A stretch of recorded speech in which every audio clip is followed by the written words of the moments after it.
Unboxing magnetic power bank.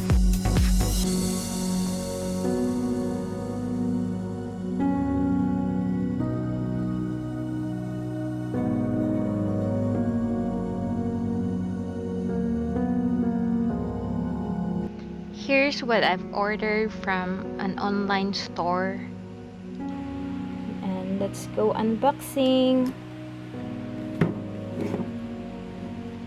Nag-order ako online and COD siya, worth 2,999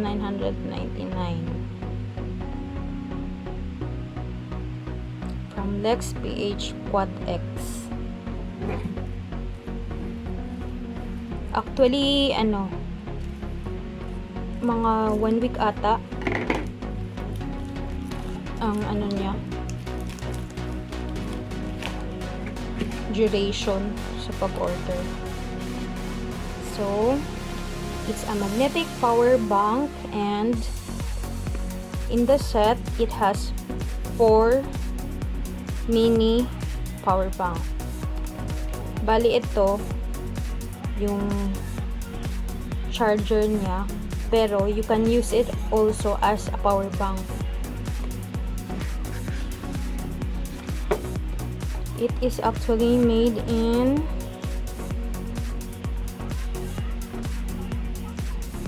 hindi naman nakalagay if made in where, pero sa nakikita mo siya, parang made in China.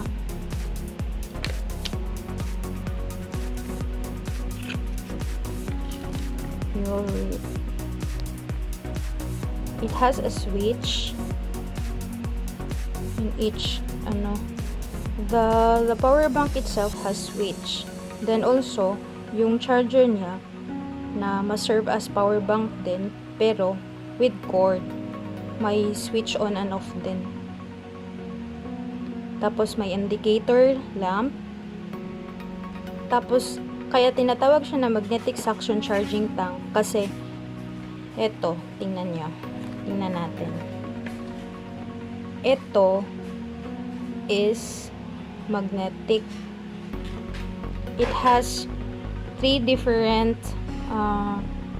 port ata ang tawag nito. May C, may USB port yung old one. Ito yung C port. Ito. Tapos the usual port. Then ito sa mga Apple user sa iPhones.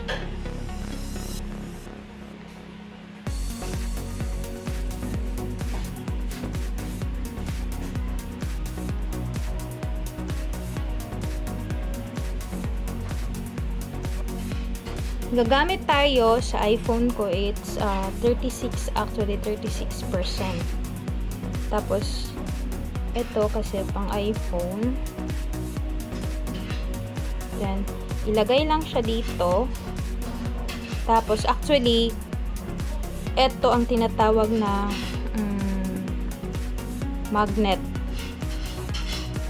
Tapos i-attach mo lang siya ng ganito. Pwede din ganito. Actually, magnetic siya. Tapos, pag mag-charge ka na, may switch on dito. Ayan. Tingnan mo, nag-charge na siya.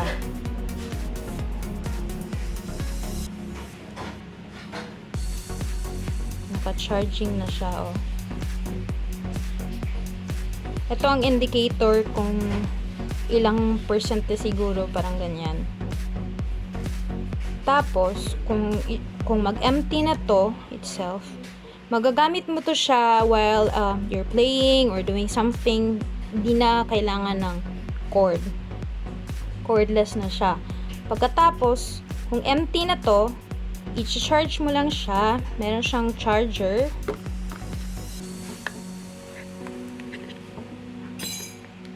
So, actually, turn off ko kasi hindi ko muna gagamitin. We will look for the charger. Ito yung charger niya. Ganito siya, parang the usual power bank na mabigat. Tapos, yun. Magagamit din siya as charger. Dito mo ilagay yung port, yung cord. Then, dyan ilagay kung magcha-charge ka mismo.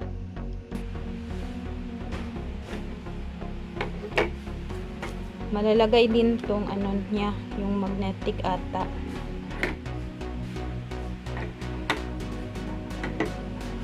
Di ako sure, pero let's try. Or pang charging lang talaga to.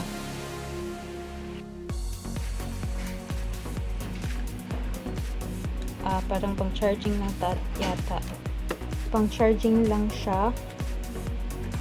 You will get the cord para sa charging niya. So, actually, nice yung cord niya. Kasi yung cord niya is, it seems like, para siyang yung yarn or thread. You can say it. Then, of course, ano siya, actually, hindi to siya charger. Pang ano din to siya, pang power bank din pala.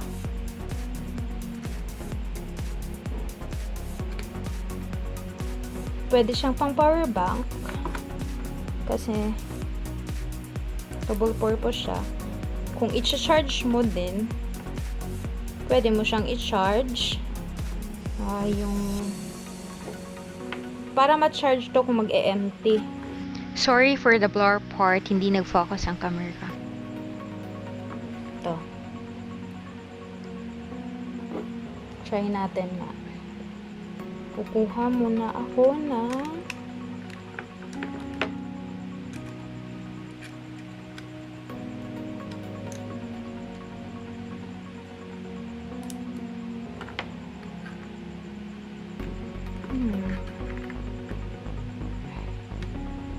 yan, tama pala. Tapos yung sa charger mo bale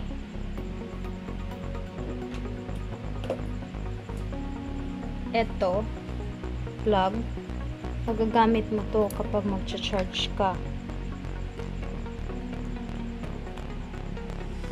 Tapos i-charge mo lang kapag empty na to. And back to the demo on how to charge the 4 set mini power banks. Ganito lang gawin mo. 'Di ba ito yung side na pag mag-charge ka, lagyan mo yung port.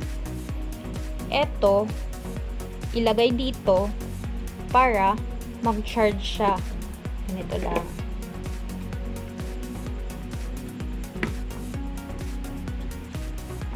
It doesn't matter if baliktad or what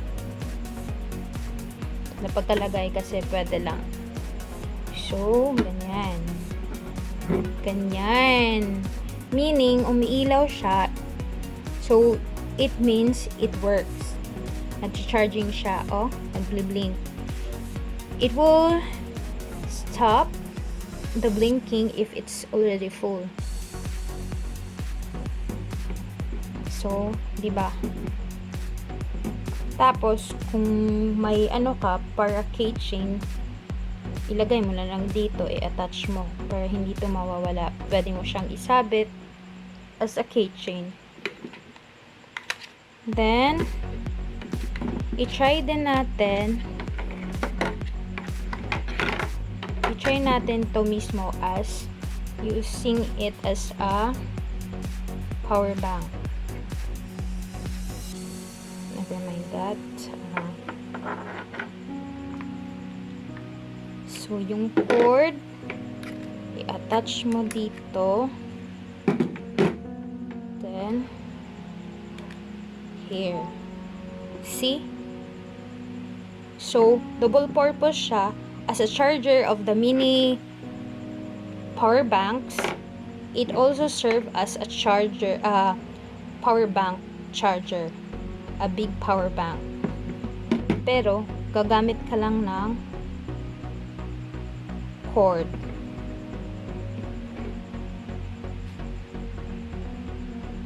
Diba? This is actually more convenient without cords. And if mauubos na tong, and also guys, before I forget, it has a little LED light. To be able to turn it on, you will have to press it long press. Then yeah, it's on. And turn it off, just long press again. Charan, it's already off. So this is so nice actually.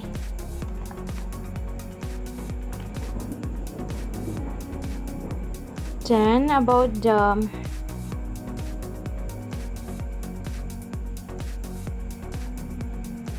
mAh, it's 8,000. See, 8,000 mAh per, or I mean pieces.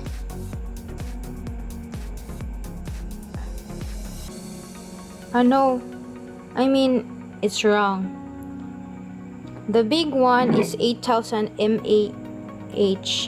Well, those smalls or the individuals, the mini, this all the four, it has, let's see, it has 2. It has 2 mAh individual battery capacity. It's not bad at all. You can also use it for vlogging without some cords, only attach those who are using only mobile phones to vlog.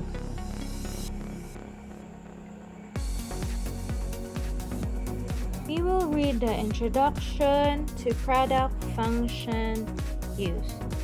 Thank you for using the product. This product is rechargeable product with the functions of magnetic suction, master rechargeable treasure, magnetic suction, rechargeable treasure, portable travel rechargeable, and so on. It makes the charging experience very easy. As you can see here in the drawing illustration, it has a LED floodlight. I mean, it actually has this one. Then the micro USB input interface, this one. Then the switch here, the switch. Then the electric indicator here. It will turn to blue if you turn it on. Then the magnetic suctions charging tank here, 4. Then the USB output interface, this one. Then we will proceed to the K function, mother charging treasure. Actually, the mini, this one. Click the power button to turn on. Here, this one. Turn it on. Long press power button to shut down. See? Double click the power button to turn on the light.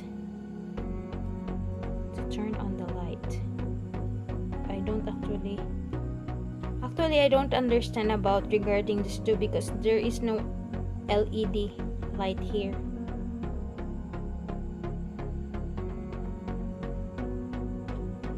Then the electric indicator lamp switch here.